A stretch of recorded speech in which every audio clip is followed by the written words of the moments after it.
We from Debo Stales are truly overwhelmed by the love and support from each of you watching today. You're not just viewers, you're the heart of this channel, and every like, share, and subscribe lights up this journey. From all corners of America and the rest of the world, your kindness and belief inspire me to keep telling these stories. You too can still make your impact count. It's never too late to take that great step. Please join our family by subscribing and sharing. We're stronger together, and I'm so grateful to have you here. Now, let's start with today's powerful story. The Haunted Cabin Miracle: Love, Terror, and Unexpected Kindness. The storm howled outside as Claire clung to Daniel's arm, her fingers trembling. Her eyes darted around the dark cabin, wide with fear. She wore a soaked red sweater and jeans, her hair sticking to her face as the wind rattled the old windows. Every breath she took came out shaky, every sound made her flinch. Daniel stood close beside her, his jaw tight, holding a flashlight in one hand and gripping his camera in the other. His shirt was torn, his face marked with sweat and dust, but his voice stayed calm. "Stay close," he whispered, stepping in front of her as a chair slid across the floor by itself. The fireplace flickered, throwing uneven light across the walls. Shadows seemed to move on their own. The old clock ticked backward, and faint whispers filled the air. Something unseen brushed past Claire, and she gasped. Two strangers trapped in a haunted cabin were about to learn that the real miracle wasn't escaping the terror, it was finding courage and kindness in the middle of it. But how did these two complete strangers end up trapped with a lonely spirit, and what act of kindness would free them all? Where are you watching from? Don't forget to subscribe for tomorrow's story, and thank you for supporting stories that move hearts and minds. Now, let's get to the very beginning. Claire Bennett's world had always been built around helping others. As a social worker in Richmond, Virginia, she had spent years guiding families through crisis, children abandoned, mothers abused, and fathers lost to addiction. Yet, when her grandmother passed away that spring, Claire's strength cracked. The woman who'd raised her, prayed with her, and taught her to find light in pain was gone. For the first time, Claire couldn't take her own advice about hope. The city began to suffocate her, its noise, its grey skies, its memories. When the grief became too heavy, she packed her old SUV and drove toward the Blue Ridge Mountains. She told herself it was just a break, a week to hike, read, and heal. But deep down, she knew she was running, from her loss, from the emptiness inside her chest. She chose the Lurie Caverns area, drawn to its quiet trails and old folklore about the mountain's healing broken spirits. Farther south, Daniel Hayes was chasing a different kind of silence. A wildlife photographer from Asheville, North Carolina, he'd spent the last 3 years hiding behind his camera lens.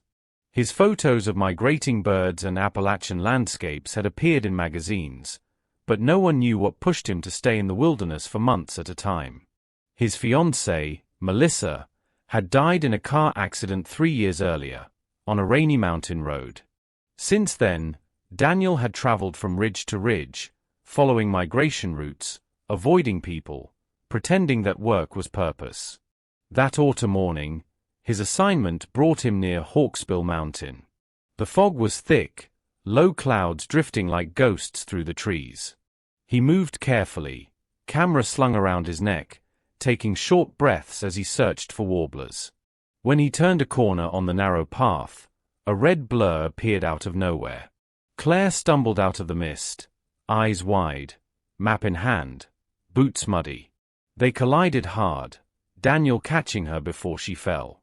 I didn't see you," Claire stammered, breathless. "No harm done," Daniel replied, steadying her. "You're off the trail, though. It's not safe here when the fog rolls in." Claire looked around helplessly. "I know. I was trying to get back to my car, but everything looks the same now." Daniel offered a faint smile. "You're lucky. Most people don't bump into someone up here. They stood there for a moment, surrounded by the sound of wind moving through the trees. Claire noticed his calm presence, the quiet confidence of someone who belonged in the mountains. He noticed her shaking hands and tired eyes, the look of someone who hadn't been okay for a long time. As the fog thickened, Daniel's voice softened. "Follow me. I know these trails. We'll find a safe spot until it clears." Claire hesitated, glancing into the endless gray. "You really think you can get us out of this?" "I've been in worse," he said, lifting his camera strap as if to remind her that he wasn't just wandering, he lived for this terrain. They started walking side by side, the trail fading beneath fallen leaves. The temperature dropped sharply, their breaths visible in the air. Daniel led with confidence, stopping occasionally to check his compass. Claire tried to steady her breathing, clutching her backpack straps. After an hour, the fog grew heavier, muting everything. Even the sound of birds vanished. The trees looked like dark outlines against white air. Claire tripped over a root, and Daniel caught her again. "Careful," he said gently. "We'll stop soon. There has to be some kind of shelter nearby." She nodded, her face pale. "I shouldn't have come alone." "Maybe," he replied, "but maybe you were meant to." They pressed on. The trail dipped downhill, mud clinging to their boots. Claire's hair stuck to her cheeks from mist, and Daniel's jacket was soaked through. He checked his watch. It was almost 6 p.m. The fog had swallowed the last bit of daylight. "Do you think it'll stop?" Claire asked quietly. "Not tonight," he said. "We need a place to wait it out." Her voice trembled. "Like what? An abandoned cabin or something?" Daniel was about to answer when he stopped. Through the thick gray, a faint shape appeared, dark wood, a slanted roof, half covered in vines. His breath caught. "Maybe that," he murmured. Claire followed his gaze. "You've got to be kidding." But as the cold wind bit harder and the fog turned the trail invisible, the old structure ahead suddenly looked like salvation. Daniel adjusted his camera, glanced at her, and gave a small nod. "Come on. It's that or freeze." Together, they stepped off the path, hearts pounding, walking toward the shadowed outline that would soon change everything. The cabin stood crooked at the edge of the clearing, half swallowed by vines and shadows. Its wooden walls were dark with age, the roof bowed in the middle, and the porch sagged under years of neglect. A single lantern, rusted and swaying in the wind, hung by the door. The sight made Claire's stomach tighten. "This place doesn't look safe," she whispered. Daniel stepped closer, brushing moss from the doorway. "It's better than staying out here. We'll freeze before morning." He pressed on the door. It creaked open, releasing a faint smell of old smoke and damp wood. Claire hesitated before following, her flashlight beam cutting across dust and cobwebs. Inside, the air was heavy but strangely still, as if time had stopped decades ago. A worn armchair sat beside a stone fireplace. Faded curtains hung crooked over the windows, and an old clock ticked quietly, though no one had wound it in years. The furniture looked untouched since the 1950s. Floral patterns, lace doilies, framed black and white photographs of a smiling couple. On a small table, 2 plates were set side by side, covered in a thin layer of dust. Claire's voice trembled. "Someone used to live here. It feels frozen in time." Daniel ran his hand along the fireplace mantel. "Maybe an old vacation cabin. Whatever it was, it's ours tonight." He knelt and opened the wood box beside the hearth, finding enough dry logs to build a fire. Soon, flames flickered to life, casting warm light across the walls. Claire sat on the couch, pulling her knees close, her soaked sweater steaming near the fire's heat. "Better?" Daniel asked. She nodded faintly. "Thank you." For a while, they just listened to the crackle of burning wood. The tension eased slightly. Daniel checked his camera, wiping the lens, while Claire's eyes wandered over the photographs. In one frame, the woman's smile looked oddly familiar. Kind eyes, soft expression, the sort of warmth that reminded Claire of her grandmother. "You okay?" Daniel asked, noticing her silence. "Yeah," she said quietly. "My grandmother used to say that kindness can reach places even faith can't. She believed it could heal anything." Daniel tilted his head. "She sounds wise." She was. "I became a social worker because of her. But after she died," Claire's voice faltered. "It's like I forgot who I was helping for." Daniel nodded slowly, the firelight soft on his face. "Grief does that. It empties everything." He hesitated before adding, "My fiancée died 3 years ago. I thought I could outrun the pain by chasing photographs, but it just followed me." Claire looked at him gently. "You've been alone this whole time." He gave a tired smile. "Mostly. I thought the mountains could quiet my mind. Turns out, they just echo what's already inside." For a long moment, neither spoke. The fire cracked again, filling the silence between them with warmth. Two strangers, drawn together by loss, sitting in a forgotten cabin, finding comfort in shared pain. Then came the sound, soft at first, like a footstep above them. Claire stiffened. "Did you hear that?" she whispered. Daniel listened. Another sound followed, slow, rhythmic creaks, as if a rocking chair moved upstairs. "There must be wind in the roof," he said quickly, though his voice lacked conviction. Claire's flashlight flickered. "The air's colder."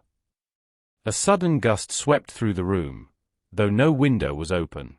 The fire dimmed, flames bending sideways as if pulled by unseen force. "Daniel," Claire murmured. He stood, shining his light toward the ceiling. "Hello? Anyone here?" The rocking sound stopped. Silence. Then, faintly, a woman's voice, soft, trembling, whispered something neither of them could understand. Claire's eyes widened. "Please tell me you heard that." He nodded, tense. "Stay close to me." The clock on the wall began to tick faster, its hands spinning in reverse. The photographs on the mantel trembled, one falling to the floor with a sharp crack. Daniel picked it up and froze. The glass was cold, freezing cold. "This isn't normal." Claire backed toward the door, grabbing the handle. It didn't move. She pulled harder, panic rising. "It's stuck." Daniel rushed over to help. Together they shoved at the door. It didn't budge. The window panes were fogged from the inside, the latches sealed as though welded shut. The fire flared violently before dying to embers. The temperature dropped so fast that their breath turned white. Claire's teeth chattered as she pressed against Daniel's arm. A frame slid across the table by itself. A photograph lifted slightly, as if unseen fingers were touching it.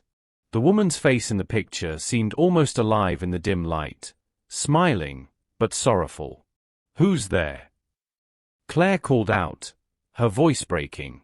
"What do you want?" The voice returned, clearer this time, a whisper from everywhere at once. "Don't leave me." The rocking sound resumed upstairs, faster now. The old clock chimed though it had no pendulum. The plates on the table rattled, and one lifted briefly before crashing down. Daniel grabbed Claire's shoulders. "We'll get out. I promise." She nodded, tears forming, clutching his jacket. "We're not alone, Daniel. She doesn't want us to leave." Another gust hit them, strong enough to blow the front rug aside.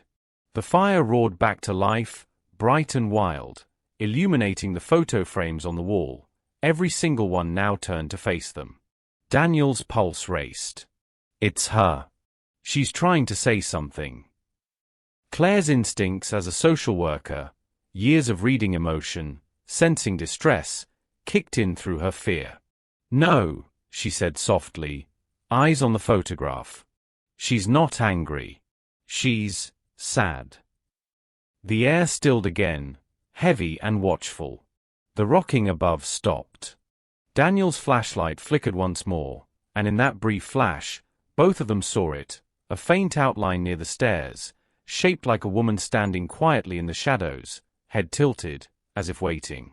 Claire's voice was barely a whisper. She doesn't want to hurt us. She just doesn't want to be forgotten. The words hung in the cold air. For the first time, Daniel didn't feel fear, only sorrow. The haunting had a heartbeat, and it was breaking. For several minutes, neither of them moved. The outline by the stairs had faded, leaving only the quiet crackle of the fire and the steady thump of Daniel's heartbeat in his ears. Claire's hands were still shaking, but there was something different in her expression. No longer pure fear, but deep concern. She's trying to talk to us, Claire said softly. Not to scare us, but to reach out. Daniel swallowed, lowering his flashlight. Reach out for what? I don't know, Claire said. But maybe, help. As soon as she spoke the word, the cold air seemed to lift. The fire steadied, burning brighter. The silence became almost peaceful, as though the room itself was listening. Claire took a careful step forward.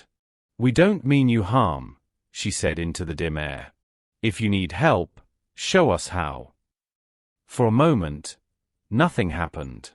Then, one of the photographs on the mantel slid forward, slowly, deliberately, stopping right at the edge. Claire gasped softly. Daniel's camera swung against his chest as he instinctively raised it but stopped. This didn't feel like something to record. The photograph tipped over and landed gently on the floor, face up.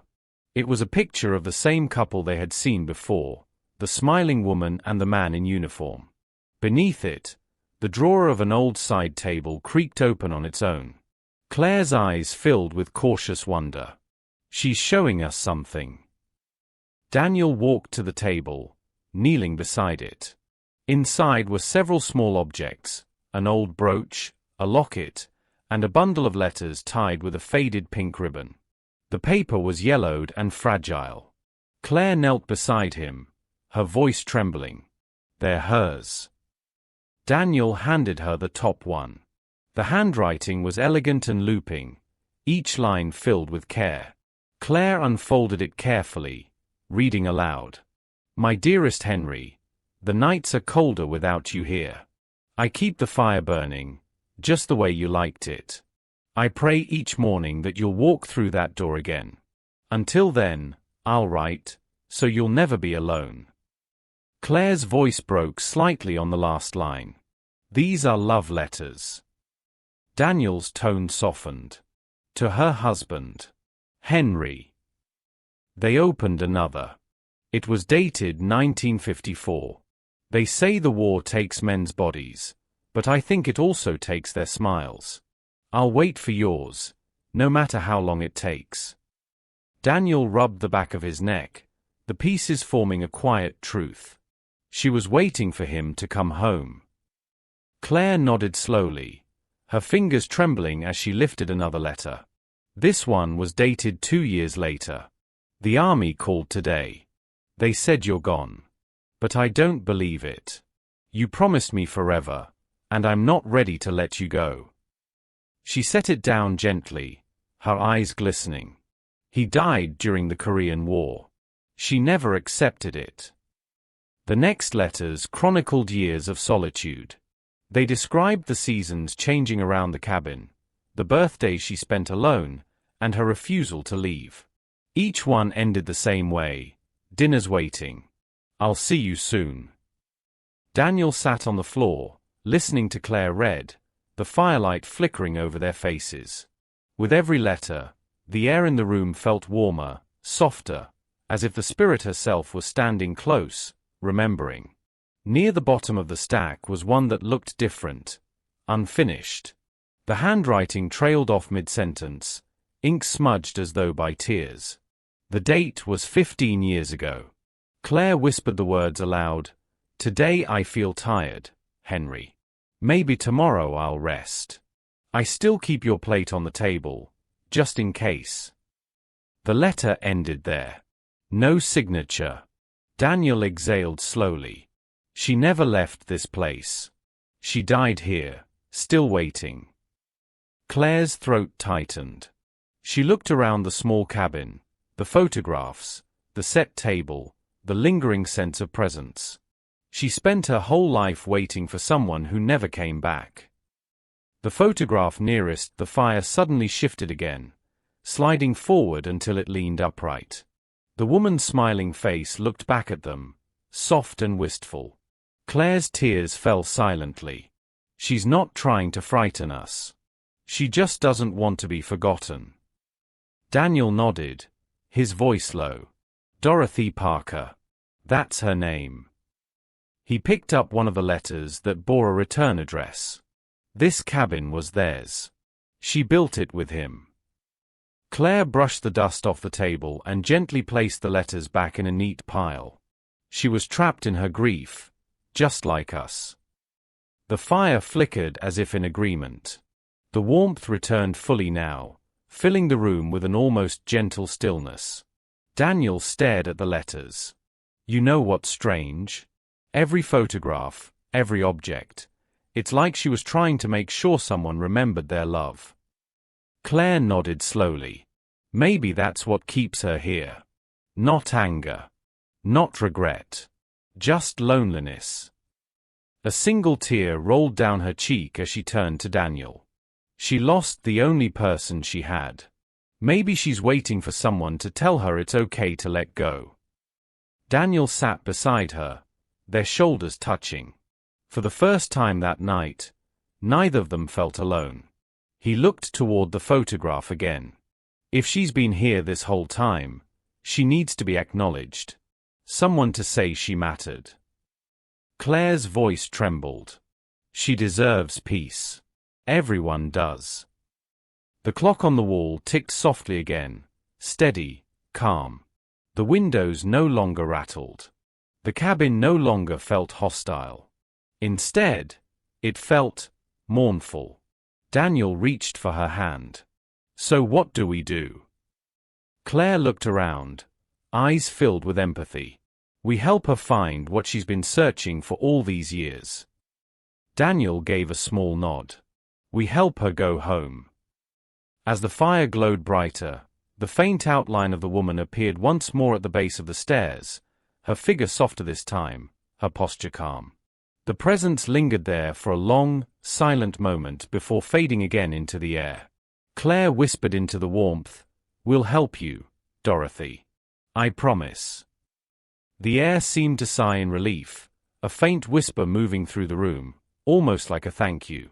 Daniel met Claire's eyes. She trusts you. Claire wiped her tears. No, she trusts us. The room settled into silence, peaceful and still, as the night outside turned quiet.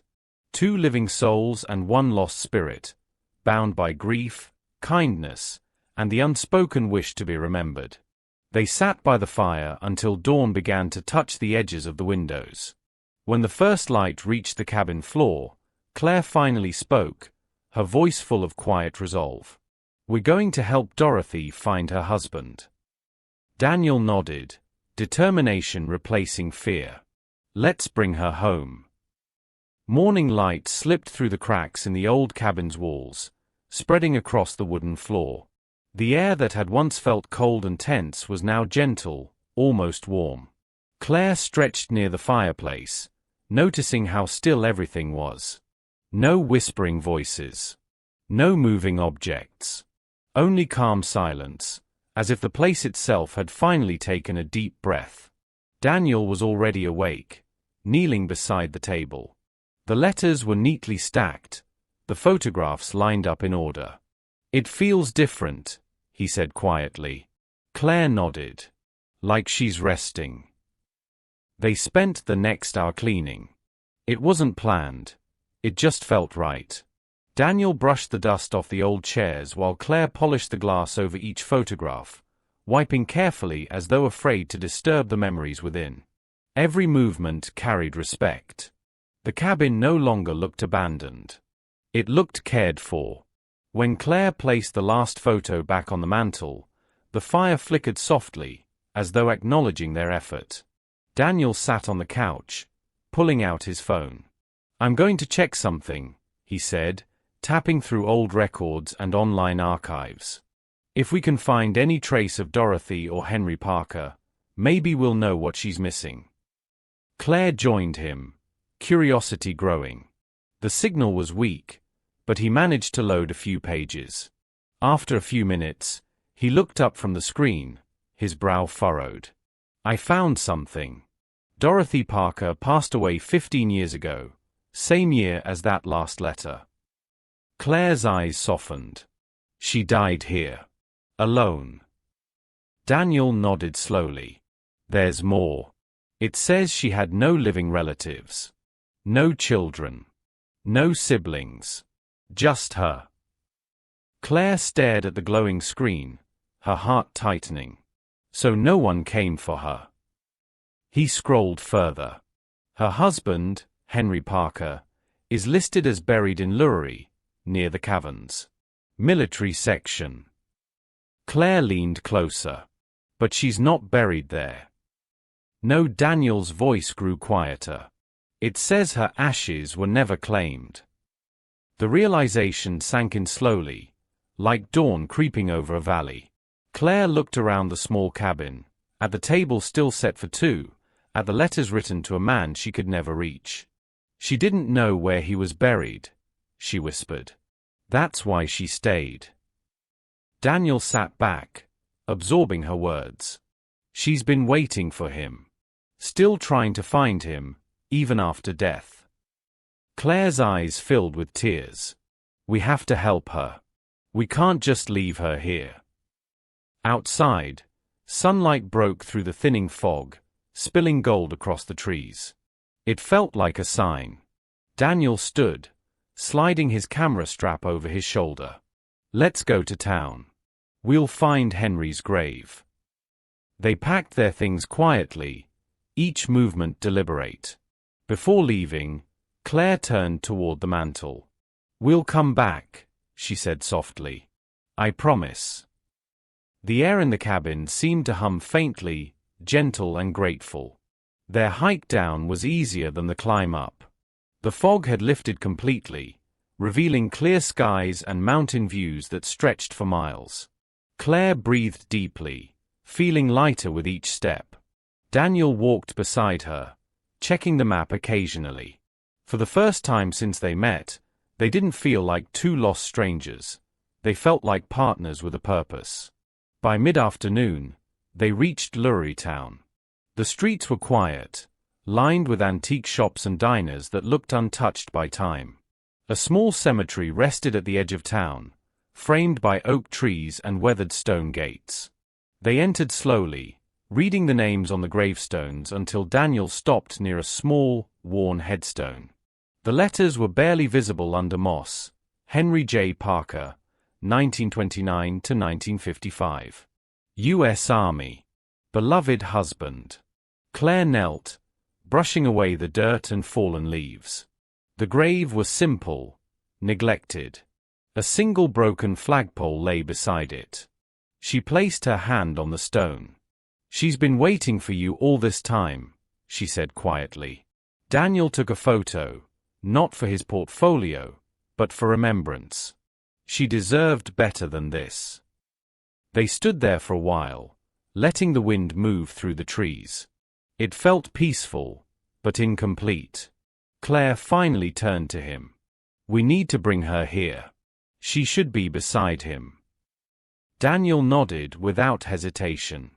"I'll check with the courthouse." In town, they met a clerk at the small county office who looked surprised at their request.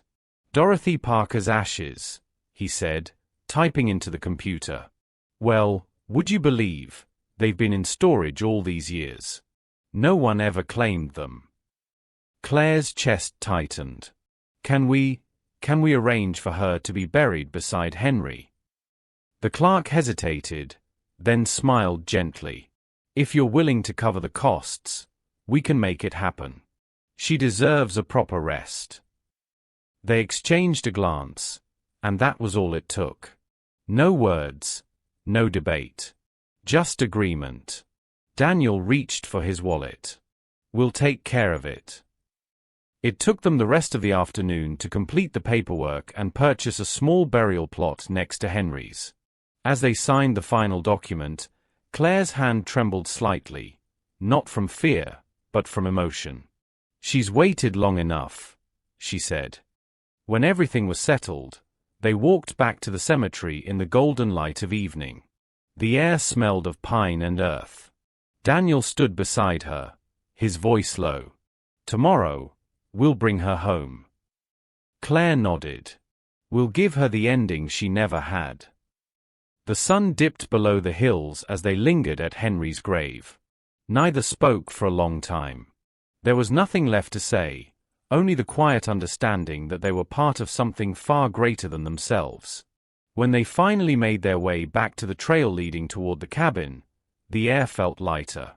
The fear that had once followed them was gone, replaced by a calm sense of purpose. Daniel glanced at Claire as they walked. You know, he said softly, you came here to heal. Maybe this was how it was meant to happen. Claire smiled faintly, her eyes glistening in the fading light. Maybe kindness is its own kind of miracle. That night, they gathered what they needed for the morning, a simple white cloth, wildflowers from the mountainside, and the letters Dorothy had written. The plan was clear now. They would return to the cabin at dawn, collect her ashes, and take her to the resting place where she belonged. As the stars appeared overhead, Claire looked toward the mountains one last time before sleeping. For the first time since her grandmother's death, she felt peace. Tomorrow, they would finish what love had started 70 years ago. The sky over Lurry was brushed in soft gray that morning, the kind of quiet light that carries both sorrow and peace. Claire stood at the edge of the cemetery, her coat drawn tight against the cool wind. The small urn rested in her hands, wrapped carefully in white cloth. Daniel stood beside her, camera hanging at his chest, though he hadn't raised it yet. Only 4 people were present: Claire, Daniel, the local pastor in a weathered black coat, and the cemetery caretaker who had cleared the ground beside Henry Parker's grave. It was a modest service, just as Dorothy might have wanted.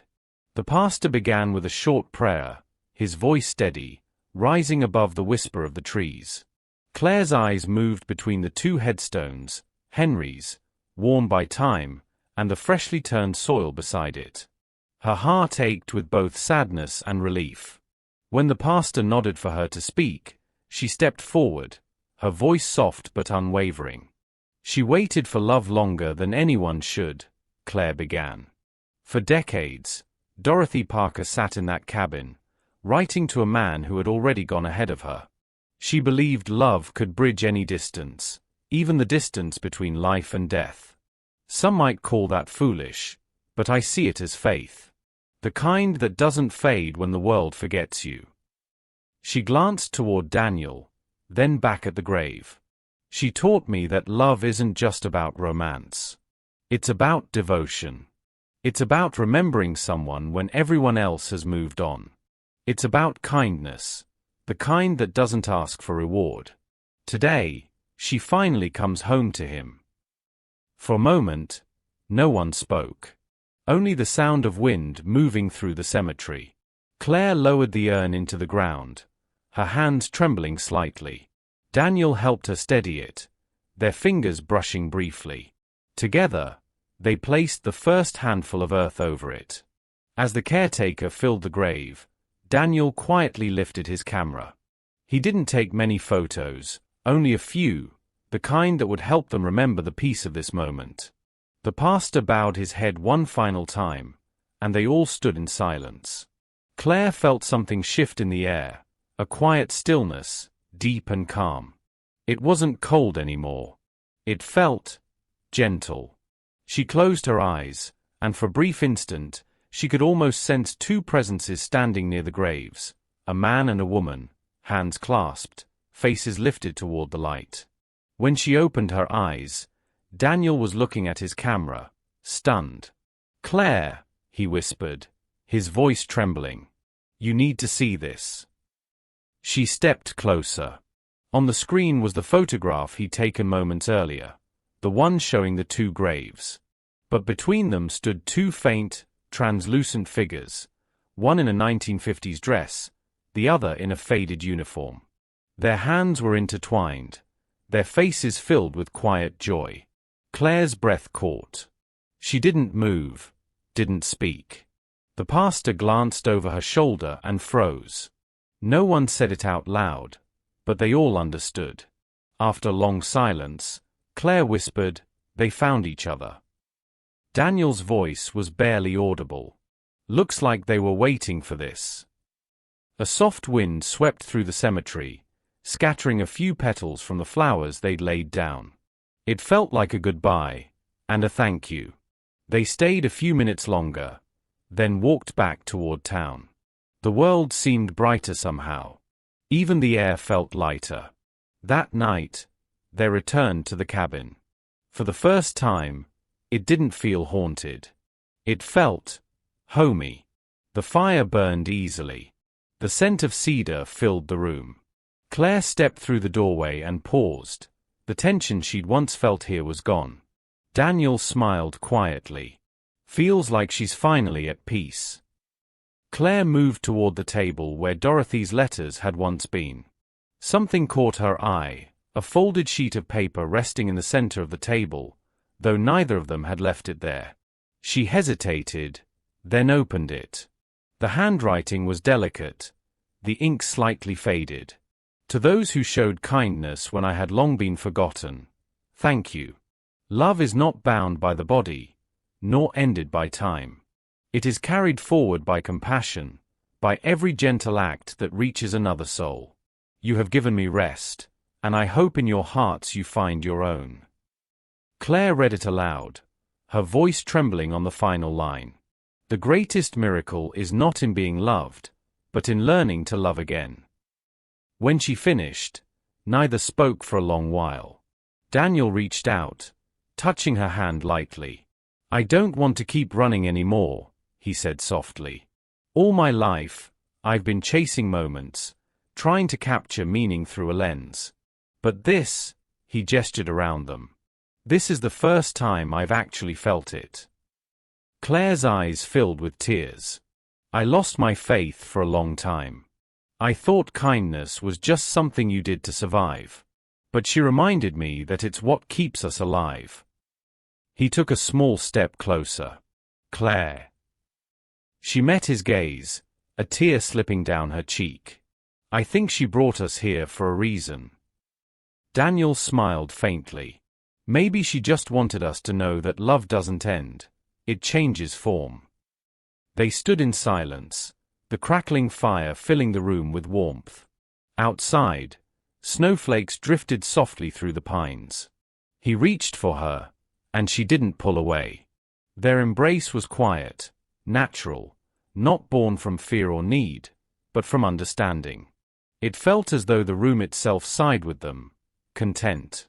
As night deepened, they sat together by the fire, talking softly until sleep overtook them. For the first time, Claire dreamed of the cabin not as a place of sorrow, but of peace. When dawn came, a beam of sunlight fell across the letters on the table. The last words shimmered faintly, as though touched by unseen light. Claire smiled through sleepy eyes. "She's home," she whispered. Daniel nodded, his arm resting around her. "And maybe, so are we." That morning marked the beginning of something they couldn't yet see, the quiet start of a change that would reach far beyond two lonely graves in the mountains. Their small act of compassion was about to ripple outward, touching lives they had never met. The weeks that followed the burial felt like a gentle sunrise after years of gray skies. News of the quiet ceremony spread through the small town of Lurie, carried by the pastor who had stood beside them that day. During his Sunday sermon, he spoke of two strangers who brought peace to a forgotten soul. His words reached beyond the pews, into homes, hearts, and headlines. He told them how Dorothy Parker had waited half a century for the man she loved, and how compassion, not fear, had finally set her free. By the next week, neighbors began visiting the cemetery. Some brought flowers. Others came with simple prayers. The caretaker noticed something he hadn't seen in years: people tending to graves that had long been left untouched. The story moved through the town like quiet wildfire. A few teachers shared it with their students as a lesson in empathy.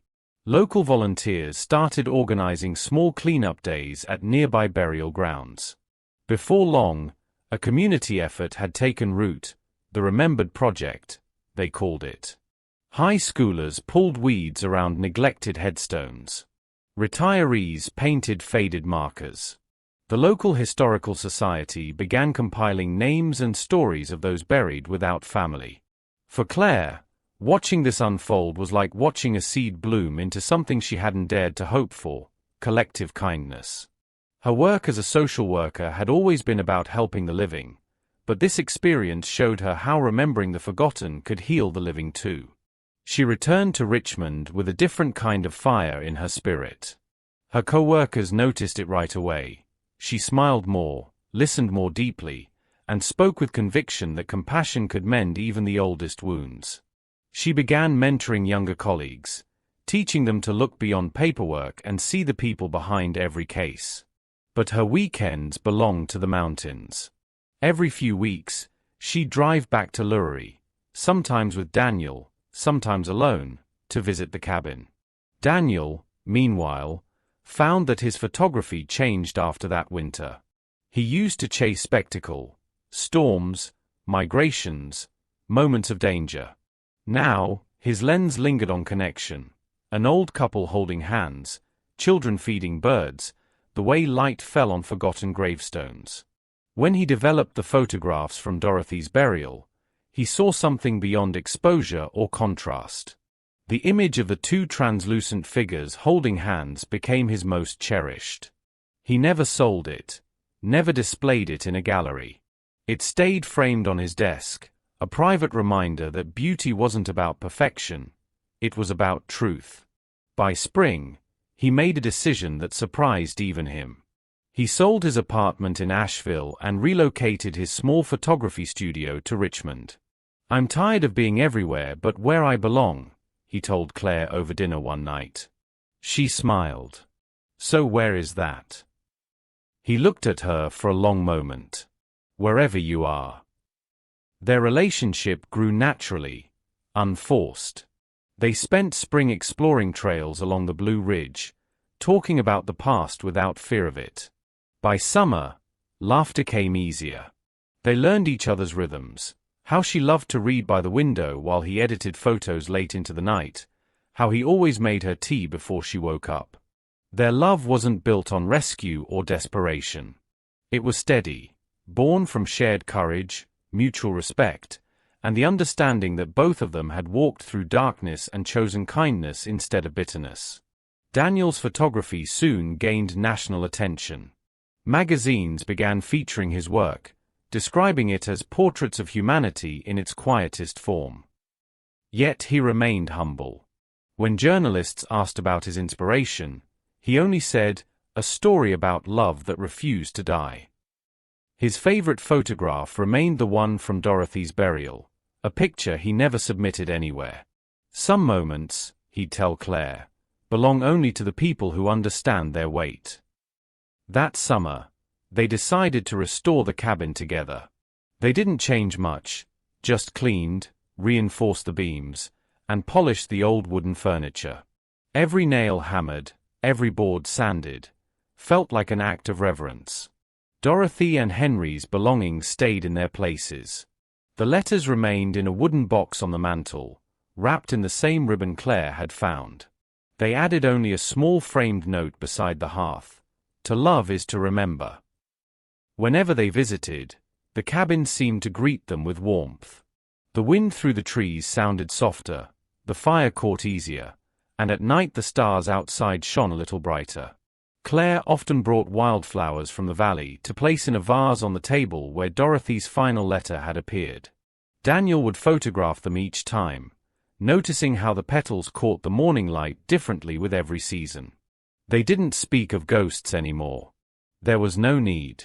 Whatever presence had lingered there had become part of the peace surrounding the place, not haunting, just existing quietly, like a blessing that never faded. As the year turned and autumn returned, the cabin stood stronger than before, no longer a place of sorrow, but a memorial to love that endured beyond life itself. Travelers sometimes passed by and commented on the warmth they felt near it, unaware of the story held within its walls. One evening, after finishing the restoration, Claire and Daniel stood outside, watching the sunset spill over the Blue Ridge horizon. The sky glowed in gold and amber, the air filled with the faint scent of pine. Claire whispered, "Do you think she knows?" Daniel smiled, resting his arm around her. "I think she's the reason it feels like this." They stood there until the light faded completely, holding each other in quiet gratitude. Neither spoke the thought that crossed both their minds, that perhaps they hadn't just freed Dorothy and Henry. Perhaps, through them, they had freed themselves. Their hearts, once heavy with loss and guilt, now carried a different weight, one of purpose. And though they didn't yet know how far their single act of kindness would reach, they could both feel it already, the beginning of something that would last far beyond their own story. The mountains around them hummed softly in the evening breeze, like a lullaby for those who had been lost and finally found. Claire turned to Daniel, her voice barely above a whisper. "It's strange, isn't it? How helping one person can change everything." He nodded. "Maybe that's how the world heals, one forgotten soul at a time." That night, as they closed the cabin door behind them, the light from the hearth spilled gently across the floor. The warmth followed them into sleep, wrapping around them like a quiet promise that kindness, once set in motion, never truly ends. Claire and Daniel never set out to make their story known.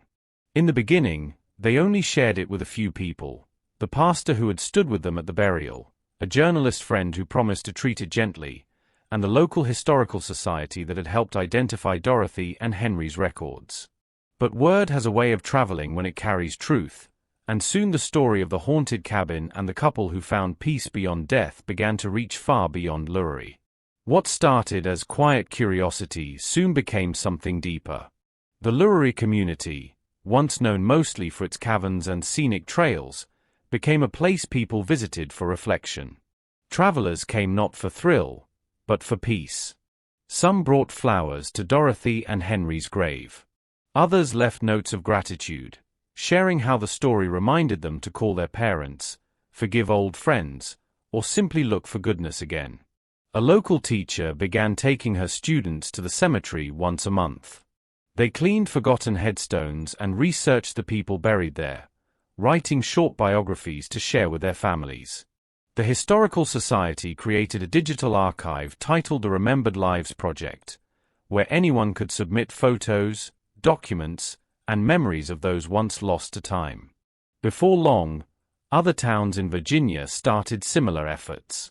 Newspapers across the state ran headlines about the Cabin of Kindness, and small towns began to restore neglected cemeteries.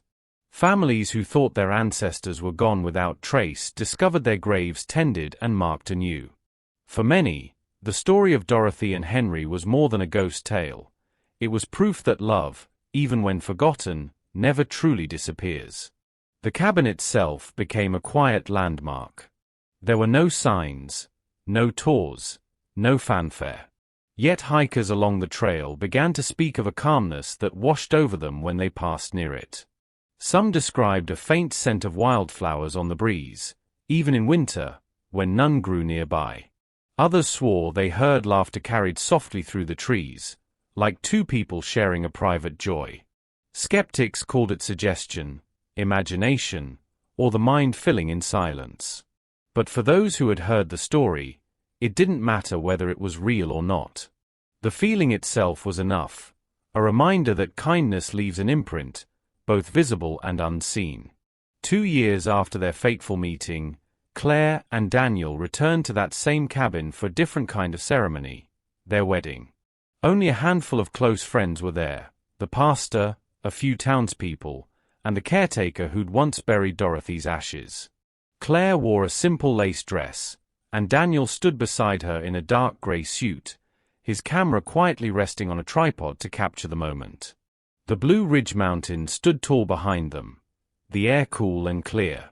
As the pastor spoke about love that endures, a gentle gust passed through the clearing, scattering a few petals from Claire's bouquet. Daniel reached for her hand, and both of them smiled, because they felt it again, that same warmth that had filled the cabin the night Dorothy's letter appeared. After the ceremony, they placed a small bouquet on Dorothy and Henry's grave. Each year after that, they continued the tradition: fresh flowers, a quiet prayer, and a few moments of silence for the woman whose longing had brought them together. Their life together was not a fairy tale. It was real, human, full of ordinary moments made sacred by the way they saw them. Claire returned fully to her social work in Richmond, but with a new perspective. She no longer rushed through cases.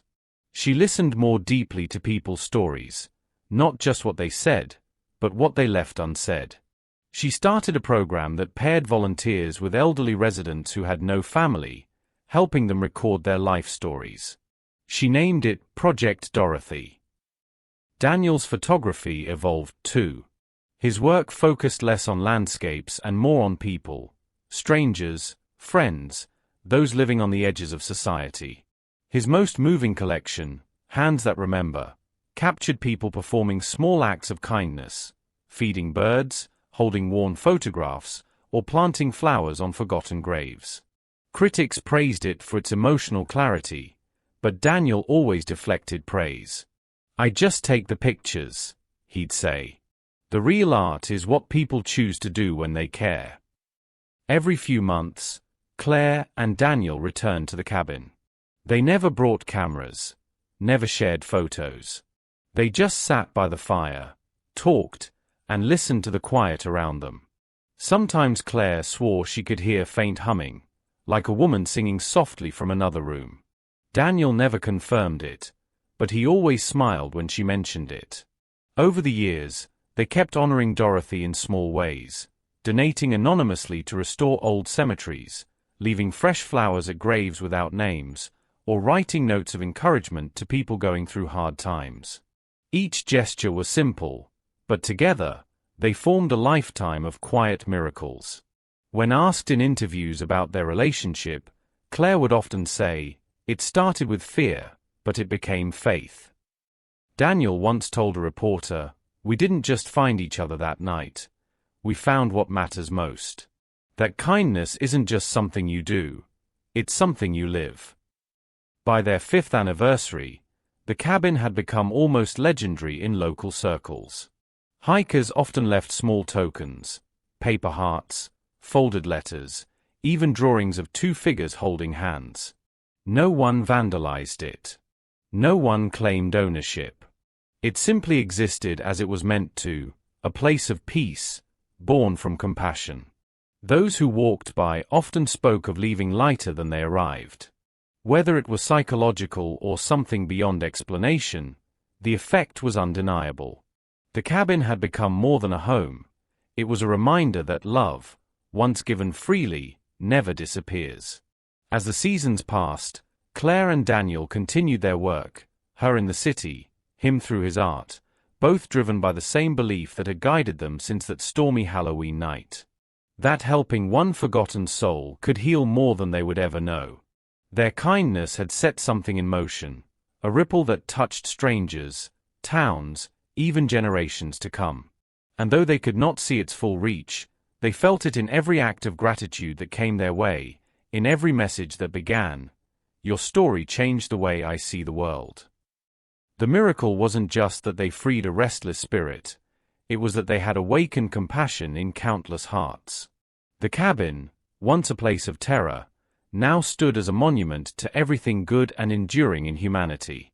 And every time Claire and Daniel walked toward it, Hand in hand, they knew they were returning not to a haunted place, but to the heart of the miracle itself, the kind that only love can create. Claire often said that some stories are never meant to end, they simply keep living through the people they touch.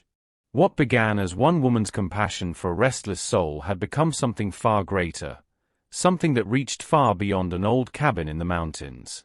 The story of Dorothy and Henry wasn't about ghosts. It was about love, the kind that doesn't fade with time, the kind that endures through loneliness, waiting for someone kind enough to remember. It was a reminder that we are all connected, whether by blood, by shared pain, or simply by the invisible thread of humanity that runs through every heart. Every choice we make, every small act of care, becomes part of that connection. When Claire reached out to help a spirit instead of running from it, she unknowingly set off a chain of goodness that would echo through countless lives. That's the quiet power of kindness. It doesn't end with one person. It moves forward, finding new hearts to heal. Daniel often reflected that the real miracle that night wasn't the flickering candles or moving photographs. It was two people choosing compassion over fear. Because that's where the true magic lies, in the moments when we decide to care, even when it would be easier to turn away. Dorothy and Henry's story reminded everyone that love doesn't need to be perfect to be eternal. It can live through memory, through the effort to honor another's life, through the courage to say, "You're not forgotten." Claire and Daniel's actions showed that miracles aren't reserved for saints or heroes. They're created by ordinary people who choose to do something extraordinary, to love when it's inconvenient, to comfort when it's uncomfortable, to remember when it would be easier to forget.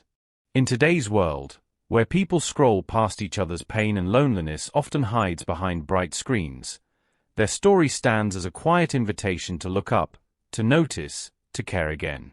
It challenges us to slow down long enough to see the forgotten, the elderly neighbor who never gets visitors, the coworker who eats lunch alone, the person we once cared about but lost touch with. Because when we choose to act with compassion, we aren't just helping someone else, we're freeing ourselves. Fear, anger, and indifference all keep us trapped in the dark. But kindness? It opens doors we didn't even know were closed. The old cabin still stands among the pines, its wood weathered but strong. Time has softened its edges, but the energy around it feels different now, peaceful, almost sacred. Travelers who find it often speak of a sense of calm, of love that lingers in the air. Whether it's a blessing, a memory, or simply the echo of what Claire and Daniel began, one thing is certain: that place no longer tells a story of loss.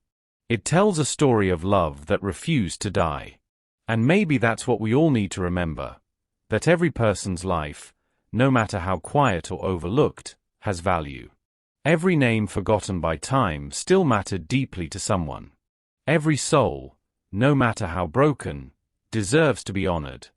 Courage isn't about never feeling afraid. It's about choosing compassion even when fear whispers that you shouldn't. Love isn't always easy. It doesn't always arrive in perfect moments or tidy endings. But it's always worth giving, because love, once shared, multiplies. The greatest miracles rarely come with thunder or light. They come in the form of gentle choices, stopping to listen, offering forgiveness, reaching out when someone needs help. That's what Claire and Daniel learned. In freeing Dorothy's spirit, they freed something in themselves, the part of the human soul that longs to make meaning from suffering, to replace fear with love. Their journey reminds us that the smallest act of kindness can create ripples that stretch across years, across towns, even across generations. It shows that we all have the power to become someone's miracle, not through wealth, fame, or grand gestures, but through quiet empathy. So maybe the real question isn't whether ghosts are real. Maybe it's whether compassion can outlast time. And this story, more than anything, answers yes. If a single act of kindness could bring peace to a soul long forgotten, what might happen if each of us chose to do the same? What if we looked for the unseen, reached for the lonely, forgave the ones who hurt us, and loved without waiting for perfection?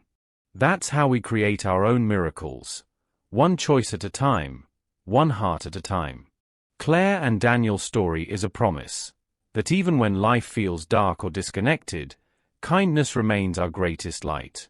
It costs nothing, but it changes everything. So wherever you're watching from tonight, take a moment to think of someone who might need a bit of that light. A friend, a stranger, maybe even yourself. Send them a message, make that call, lend that hand. Because compassion doesn't just heal others, it heals us too.